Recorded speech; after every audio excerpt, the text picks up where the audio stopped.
Picture this. Your child is struggling with their homework and you watch them getting frustrated. Your instinct screams at you to jump in and help. Or maybe your toddler can't get their shoe on and they're starting to melt down, so you quickly do it for them. Perhaps your teenager is having friendship drama and you immediately want to call the other parent or solve it for them. Here's what nobody tells you. Every single time you rush in to rescue your child from discomfort, from struggle, from having to figure it out themselves, you're actually stealing something from them. You're stealing their chance to build resilience. You're stealing their opportunity to learn they can handle hard things. And worst of all, you're creating what neuroscientists call a dependence loop, a pattern where your child learns they can't succeed without you stepping in. I know this feels counterintuitive because we love our kids and we want to protect them. But what if I told you there's a simple 5-second method, backed by brain science, that can completely transform how your child handles frustration, solves problems, and grows into a truly independent adult? I'm here to show you exactly why jumping in too fast is one of the biggest parenting mistakes we make, even when it comes from a place of pure love. And more importantly, I'm going to give you a practical strategy you can start using today that will help your child build the frustration tolerance and problem-solving skills they desperately need. By the end of this video, you'll understand the neuroscience behind why rescuing backfires. You'll know how to spot when you're creating dependence instead of independence. And you'll have a concrete method called the micro-delay that takes just 5 seconds but changes everything. This works whether you have a 3-year-old or a 13-year-old. So let's dive in. Let me tell you about Sarah, a mom I worked with last year. She came to me exhausted and confused. Her 8-year-old son couldn't do anything without her. He'd call her name 20 times a day for the smallest things. He couldn't find his backpack. He needed help with simple homework problems he'd done before. He couldn't decide what snack to eat. He melted down when his Lego creation didn't work the first time. Sarah told me she felt like she was doing everything right. She was involved, attentive, always there when her son needed her. But here's what she didn't realize. She wasn't raising a capable child. She was accidentally training him to be helpless. This is what's happening in millions of homes right now. Parents who genuinely love their children and want the best for them are unknowingly creating what psychologists call learned helplessness. Your child struggles for 2 seconds, you jump in. They get frustrated, you solve it. They face a challenge, you remove it. And here's the devastating part. Your child's brain is incredibly smart.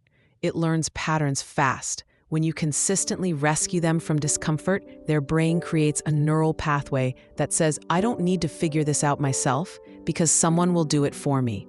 That's the dependence loop. Now I need you to understand something crucial. This isn't about being a bad parent. In fact, it's often the most loving, most dedicated parents who fall into this trap because they care so much. But caring and helping are not the same thing when it comes to building capable humans. Research from developmental psychology shows us something fascinating. Children who are given the space to struggle, to feel frustrated, and to work through problems on their own develop something called executive function skills. These are the mental processes that help us plan, focus attention, remember instructions, and juggle multiple tasks. When we constantly intervene, we're preventing these crucial brain pathways from forming.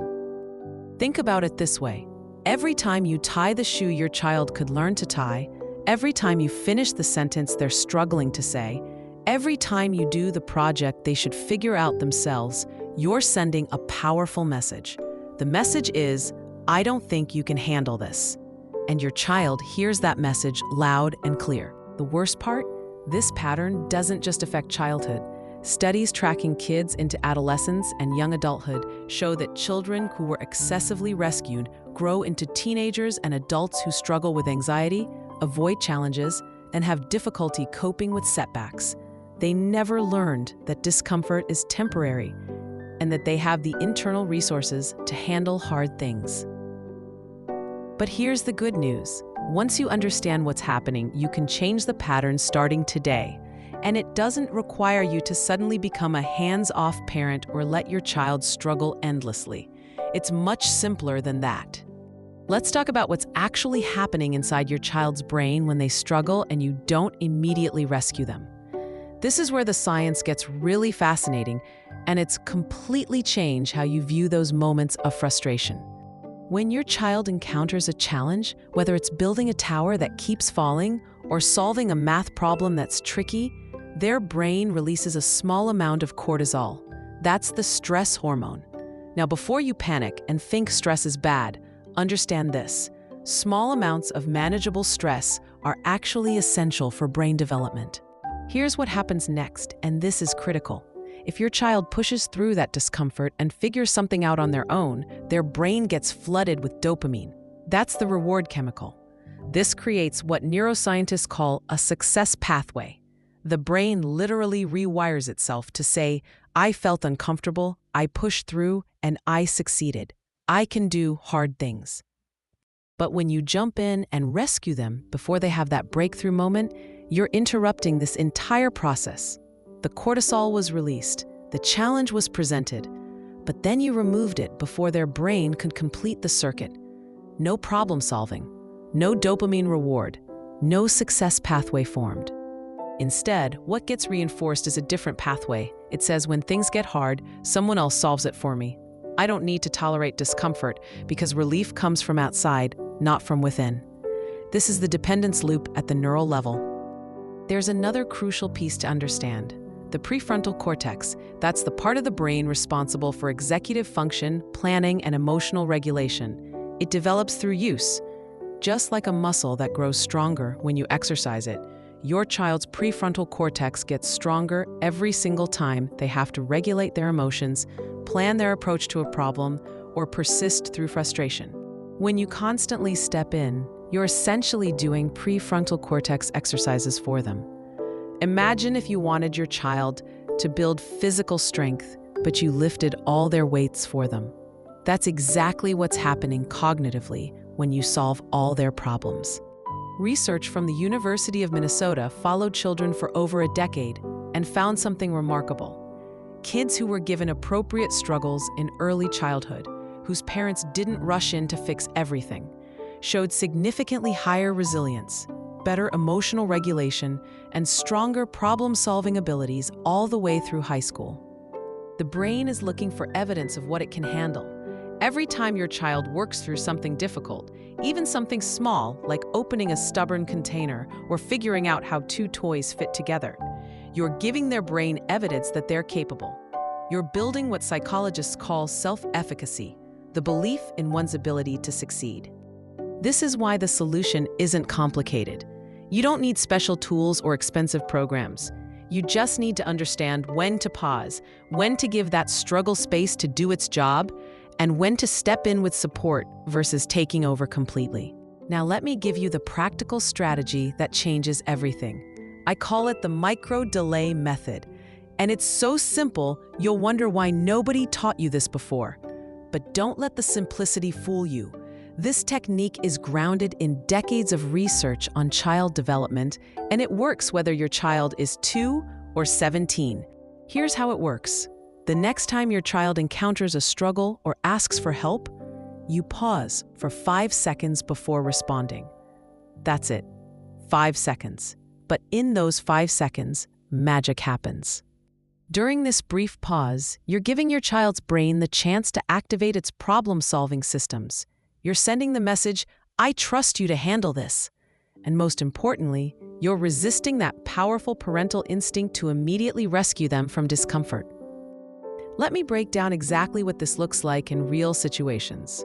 Your 4-year-old is trying to put on their jacket, and they're getting frustrated because the zipper won't line up. Your instinct is to immediately bend down and do it for them. Instead, you pause. You count to 5 in your head. You watch. Often, in those 5 seconds, they figure it out. If they don't, you now have information about whether they need coaching or just more time. Or maybe your 10-year-old is doing homework and says, I don't get this. Can you help me? Instead of immediately explaining the answer, you pause for 5 seconds and respond with, what part is confusing you? Or what have you tried so far? This forces them to think through the problem instead of outsourcing their thinking to you. Here's what's critical to understand. The micro-delay isn't about ignoring your child or being cold. It's about being intentional. Those 5 seconds give you time to assess whether this is a moment where struggle will build capability or whether they genuinely need support. Sometimes after the 5-second pause, you'll realize they do need help, and that's completely fine. But now your help looks different. Instead of doing it for them, you coach them through it. Instead of removing the challenge, you make it slightly easier while still letting them own the solution.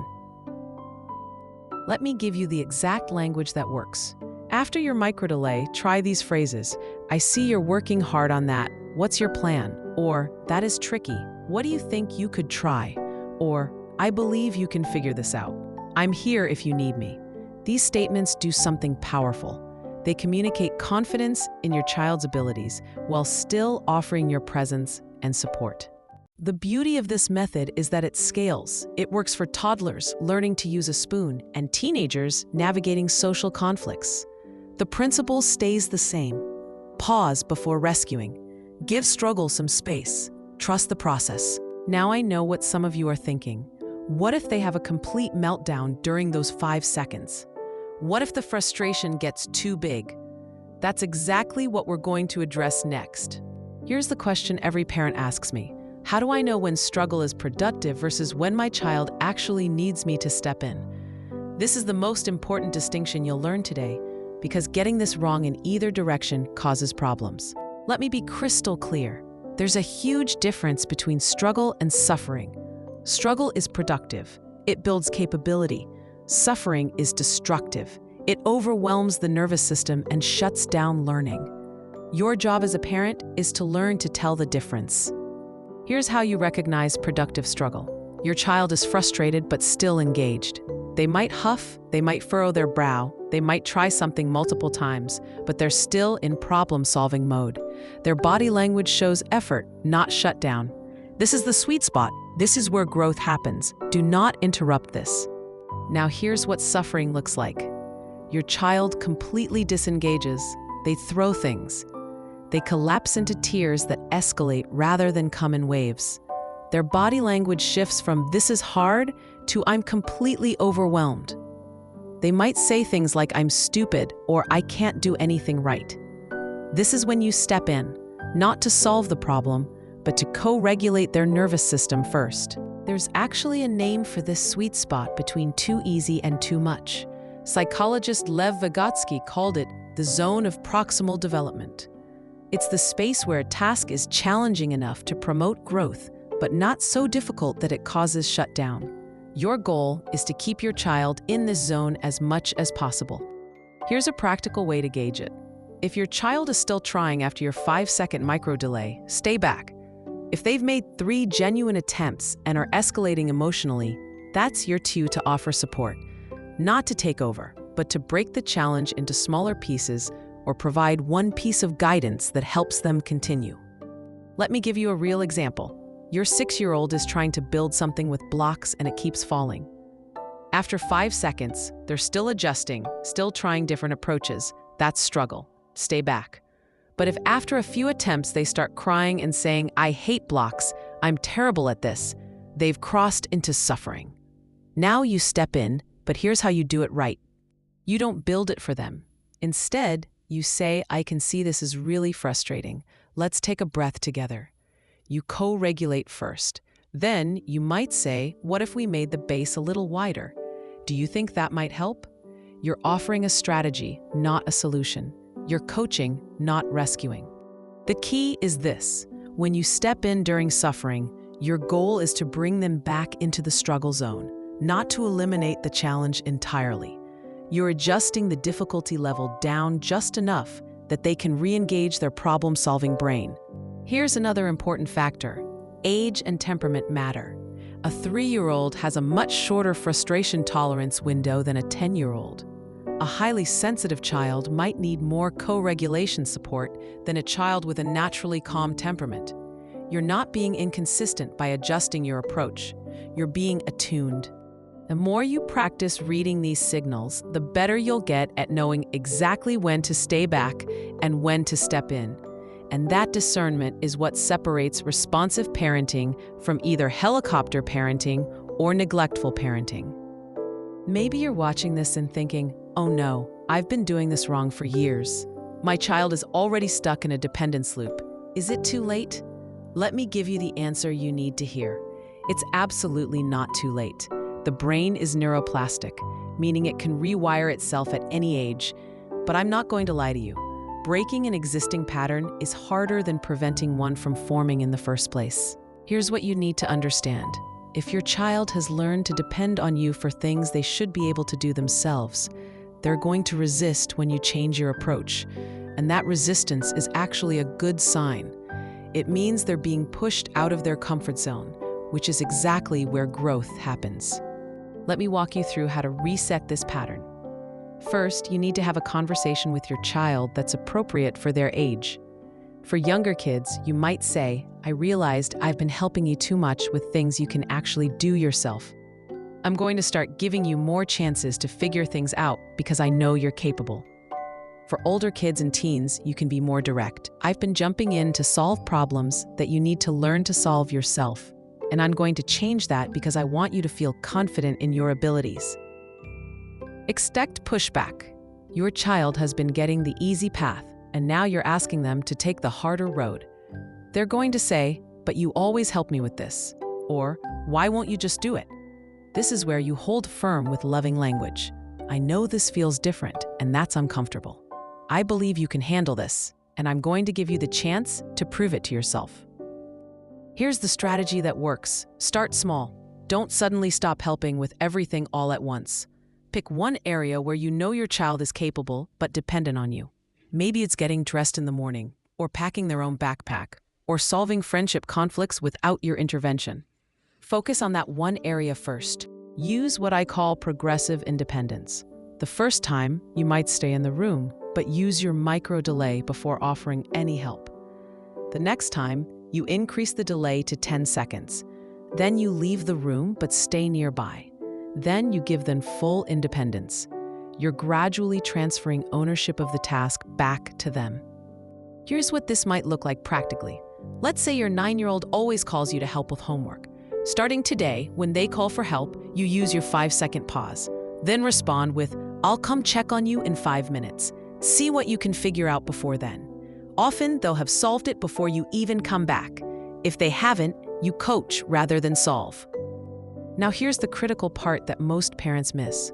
When your child does figure something out on their own, even something small, you need to explicitly point out their capability. Don't just say, good job. Say, you figured that out all by yourself. Your brain is so strong. How does it feel to solve that on your own? You're helping them build that internal narrative of capability. There will be moments of tears, of frustration, of them telling you you're being mean. This is normal. This is them experiencing the discomfort of growth. Your job is not to eliminate that discomfort, but to support them through it while holding the boundary that they're capable of more than they think. Let me give you concrete examples across different age groups so you can see exactly how to apply the micro-delay method in everyday situations. Because theory is great, but you need to know what this actually looks like when your toddler is melting down or your teenager is stressed about school. Let's start with toddlers and preschoolers, ages 2 to 5. Your 3-year-old is trying to put their shoes on and they're on the wrong feet. They're getting frustrated.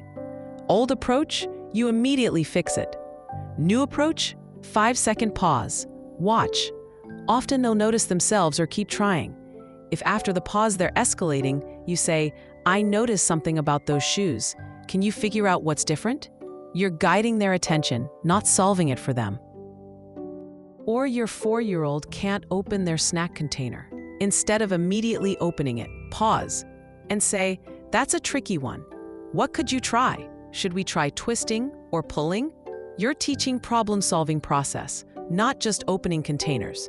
Even if you end up opening it after they try, you've given their brain the chance to engage first. Now let's look at elementary age, kids 6 to 10. Your 7-year-old says they can't find their library book and it's due today. Your instinct is to drop everything and search the house with them. Instead, micro-delay. Then ask, where was the last place you remember having it? What's your plan for finding it? If they truly can't find it after searching, the natural consequence is a late fee, and that teaches responsibility better than you rescuing them ever could. Or your 9-year-old is upset because they weren't invited to a birthday party. You want to call the other parent or tell your child what to do. Pause. Then say, "That really hurts. What do you think would help you feel better? Do you want to talk about it, or do you need some time?" You're teaching them to identify their own needs and solutions for emotional situations. Middle school, ages 11 to 13. Your 12-year-old forgot their lunch and texts you asking you to bring it. Old you drops everything and delivers it. New you responds with, "That's frustrating. What are your options at school?" Maybe they can borrow money, buy lunch, ask a friend to share. They learn to solve problems in real time instead of relying on you as their safety net for every small mistake. Or your 13-year-old has a huge project due and hasn't started it until the night before. You want to stay up helping them or doing parts of it. Instead, you say, "This is stressful. You have to make some choices about how to use your time tonight. What's your plan?"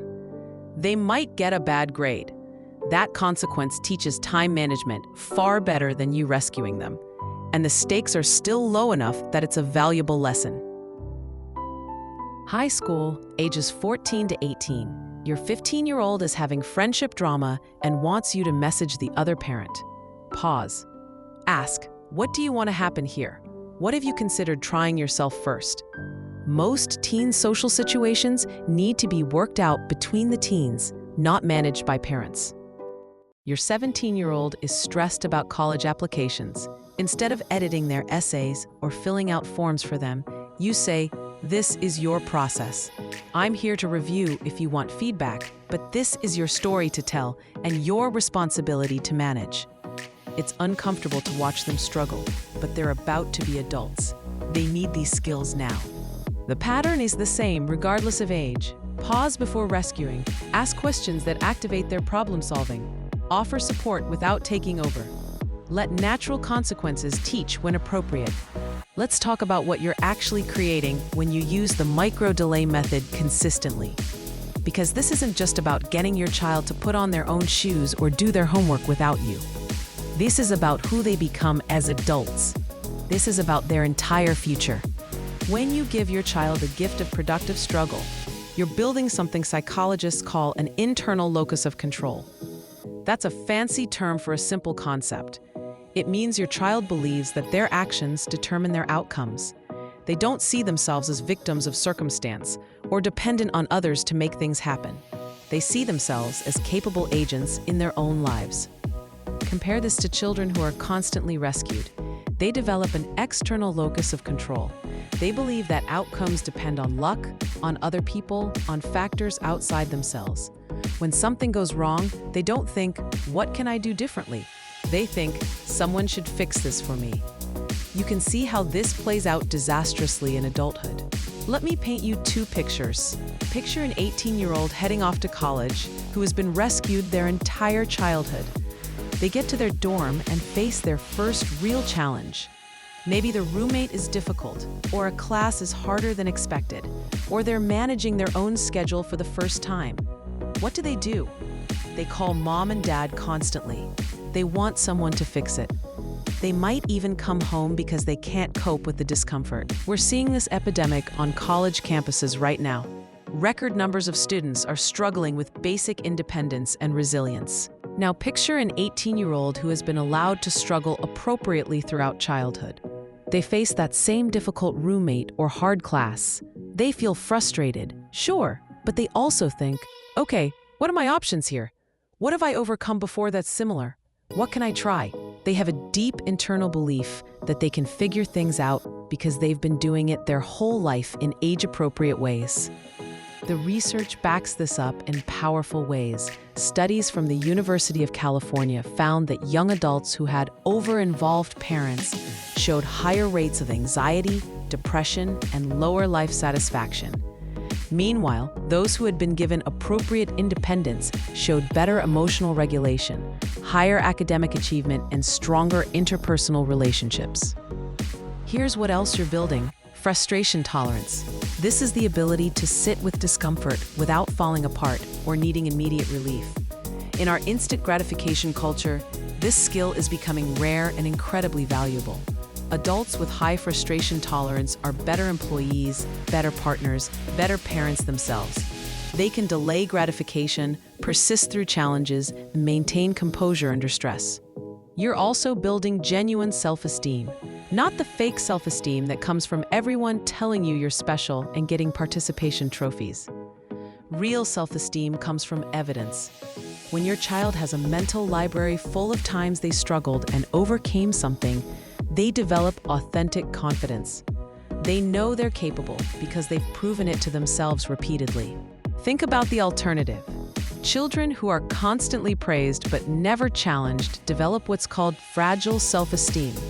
It collapses the moment they face real difficulty because it was never built on actual competence. This is why you see kids who were told they're amazing their whole lives completely fall apart when they face their first real failure. There's another long-term benefit that doesn't get talked about enough. You're modeling healthy relationships. When you don't rescue your child from every problem, you're teaching them that love doesn't mean fixing everything for someone. You're teaching them that healthy relationships involve supporting people through struggles, not removing all struggles. This affects how they'll show up in friendships, romantic relationships, and eventually with their own children. Let me save you from the mistakes I see parents make when they first start using the micro-delay method. Because knowing what to do is only half the battle.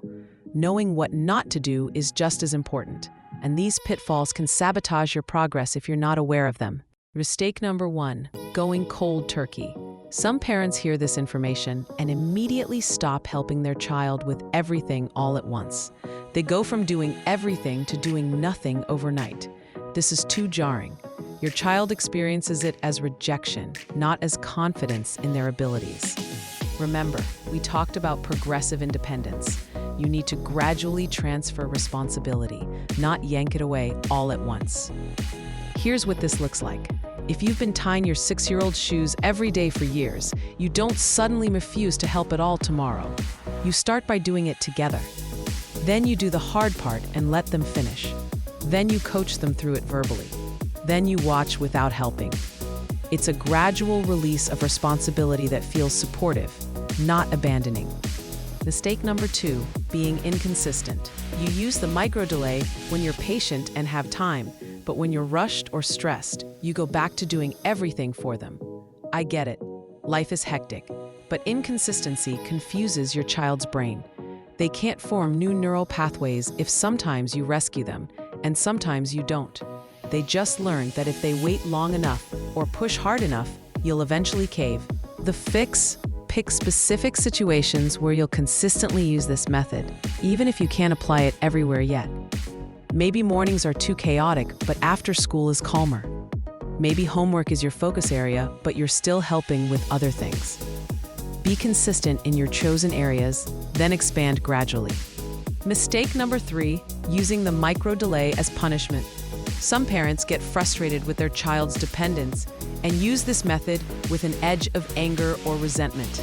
They say things like, "Fine, figure it out yourself then," or "I'm not doing everything for you anymore." The tone is critical here. Your child needs to feel your confidence in them, not your frustration with them. The right energy is calm, warm, and encouraging. It's, "I know you can do this," not, "I'm tired of you not doing this." Your facial expression, your body language, your tone of voice, all of it matters.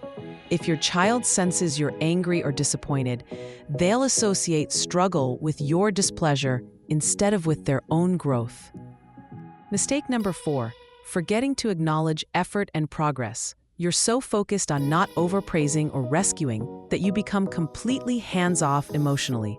Your child struggles through something, finally succeeds, and you just move on to the next thing without acknowledging what they accomplished. They need you to reflect back their capability. When your child does something independently, especially something they previously needed help with, name it specifically. You kept trying even when it was hard. That's resilience. Or you figured out a solution I didn't even think of. Your brain is so creative. You're building their internal narrative of competence. Mistake number 5. Applying this method during genuine crisis or when your child is already emotionally flooded. If your child is in the middle of a meltdown, that is not the time to implement a micro delay about the original problem. First, you co-regulate. You help them calm their nervous system. Then, once they're regulated, you can revisit the challenge. Some parents misunderstand this method as never offering comfort or support. That's not it at all. Emotional support and problem-solving support are different things. Always offer emotional co-regulation. Be judicious about problem-solving rescue. The last big mistake, comparing your child to other children. Just because your friend's kid could tie their shoes at age 4 doesn't mean yours should. Just because your older child was independent earlier doesn't mean your younger one is behind. Every child develops at their own pace. Your job is to meet your specific child where they are and gently push them toward the next level of capability, not force them to meet arbitrary standards. Let's address the elephant in the room. Right now, some of you are feeling guilt. You're thinking about all the times you jumped in too quickly, all the opportunities for growth you accidentally stole from your child, all the ways you might have contributed to their dependence. I need you to hear this clearly. That guilt is not useful, and you need to let it go right now. You were parenting with the information and instincts you had at the time. Your instinct to protect and help your child comes from love, and that's beautiful. But now you have new information, and what matters is what you do moving forward. Your child's brain is neuroplastic. Change can start today. Guilt keeps you stuck in the past. Action moves you forward. Here's the mindset shift you need to make. You're not withdrawing support from your child. You're giving them a different kind of support. You're supporting their growth into a capable, resilient, independent person instead of supporting their comfort in the moment. That's not being a bad parent. That's being a wise parent who's thinking long-term. Some of you are also afraid. What if I do this wrong? What if I push too hard or not hard enough? What if my child really does need more help than other kids? Here's the truth. You're going to make mistakes. You'll misjudge sometimes. You'll use the micro-delay when you should have stepped in, or you'll rescue when you should have waited. That's okay. Parenting is not about perfection. It's about direction. As long as you're moving toward building capability and resilience, you're on the right path. Now let me give you your concrete action steps to implement everything you've learned today. First, pick one specific area where you know you're doing too much for your child. Just one. Maybe it's morning routines, homework, conflict resolution, or basic self-care tasks. Write it down. That's your focus area for the next 2 weeks. Second, practice the 5-second micro-delay in that specific area. Every single time the situation comes up, pause for 5 seconds before responding. Use that time to assess whether this is struggle or suffering. Use those phrases we talked about. What's your plan? Or what could you try? Or I believe you can figure this out. Third, track what happens. Notice when your child surprises you with their capability. Notice when you want to jump in but don't. Notice the moments of growth. You can even keep a simple journal or notes on your phone. This helps you see progress that might otherwise feel invisible. Fourth, have a family conversation if your children are old enough. Explain that you're making changes because you believe in their abilities and you want them to feel confident and capable. Let them know it might feel uncomfortable at first, but that discomfort means growth is happening. Fifth, find support. Share this video with your partner or a friend who parents similarly. When you're tempted to fall back into old patterns, having someone who understands what you're trying to do makes all the difference. Better yet, subscribe to this channel because we're going to keep diving into practical, science-based parenting strategies that actually work. Here's what I want you to remember as we close. Every moment of productive struggle your child experiences is a deposit into their resilience bank. Every time they push through frustration and figure something out, they're building proof that they're capable. And every time you resist the urge to rescue them, you're giving them the greatest gift a parent can give: the belief that they can handle whatever life throws at them. This isn't about being a perfect parent. It's about being an intentional one. It's about loving your child enough to let them struggle in small ways now, so they don't crumble under big challenges later. You've got this, and more importantly, your child has got this too. They just need you to believe it first. If this video helped you, hit that like button and subscribe to the Parenting Blueprint for more evidence-based parenting strategies. Drop a comment below telling me which area you're going to start with. I read every single comment, and I'm here supporting you on this journey. Now go empower your kids to become the capable humans they're meant to be.